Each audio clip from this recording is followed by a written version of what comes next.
Hi, wonderful writers. For the next couple of days, we're going to be talking about dialogue again. And I know we talked about some of that at the beginning of the year. We're going to have a few refresher lessons. So we're going to start off with a PowerPoint to refresh our dialogue. Do you remember what dialogue is? It is the words that people say, right? The words that people say. You'll notice in probably all of your chapter books, you're going to find dialogue throughout. The words that the characters or the people say. There we go.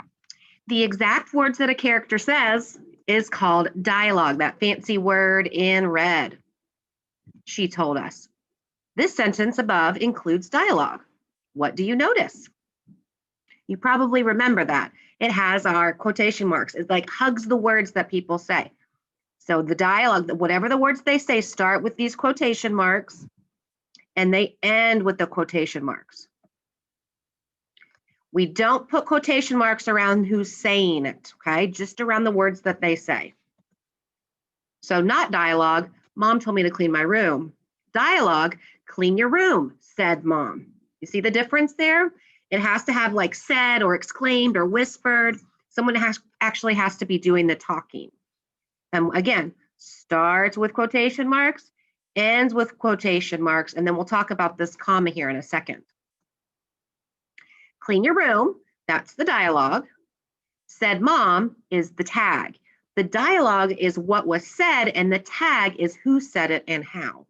So the tag is who said it, the dialogue are the words that the person is saying. Again, quotation marks, dialogue is punctuated with quotation marks and commas. So we have our quotation marks, the words that they say, comma, and then our ending quotation mark. But sometimes it can be punctuated differently based on whether the sentence is a statement, exclamation, or a question, and if the tag is at the beginning or the end of the sentence. So let's work on one thing at a time.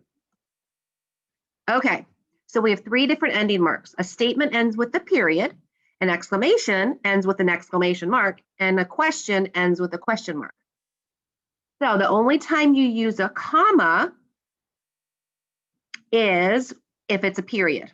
Like if you just, if it was just a statement, someone's just saying it, said Mom, then you would use a comma.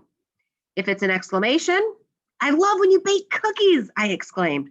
You have an exclamation mark there. And if you ask a question, can I have 2 cookies, please?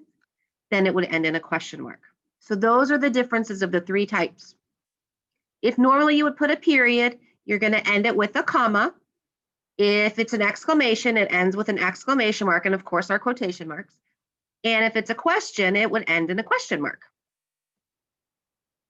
For example, I baked some cookies, said Mom. Okay, she's just saying it. It's nothing exciting. Well, maybe, but you could end it with an exclamation mark if you wanted to. That would be, I baked some cookies, said Mom. Okay. When it says you try, put your name on your paper, said Mrs. Cook.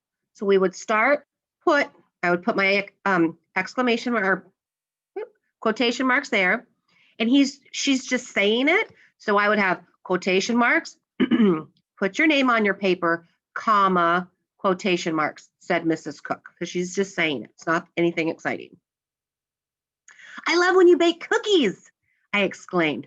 She's excited. I'm excited. So we have start with our quotes, quotation marks at the beginning, ending mark, it's an exclamation. So we have an exclamation mark and our ending quotation mark. You try. Don't forget your lunch, yelled Mom. So that's an exclamation, right? We would start with our quotation marks here. She's yelling it, so I would put an exclamation mark here and then my ending quotation marks with a period then after Mom, because you have to end it all the way. I think I forgot to do that on the first one. Let me go back. Yep, there should have been a period after Mrs. Cook. Can I have 2 cookies? I asked. It's a question, so we start with our quotation marks, have a question mark, and then end with our quotation marks. Can I sit next to you? Asked Wendy. Okay, it's a question. Start with quotation marks, question mark after you, quotation marks, and then a period at the end. then if you're going to punctuate it with the tag at the beginning, remember the tag is who's doing the talking, then it would always have a comma. Lots of different rules. I didn't create the rules. That's just what they are. And if you don't remember them all the way, that's okay too. She whispered, comma, don't wake the baby. I asked, comma, can I hold the baby?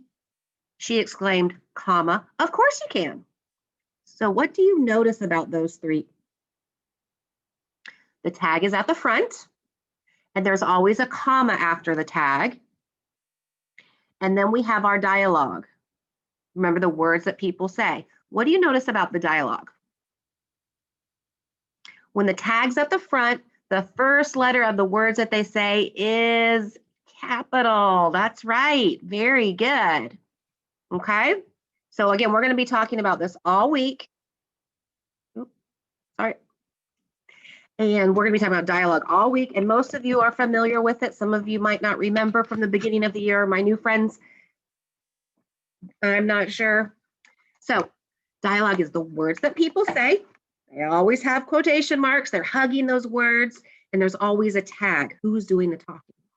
Next, we're going to do a practice page together. So get this workbook out. We're going to start on page 85, and I'll see you in a minute.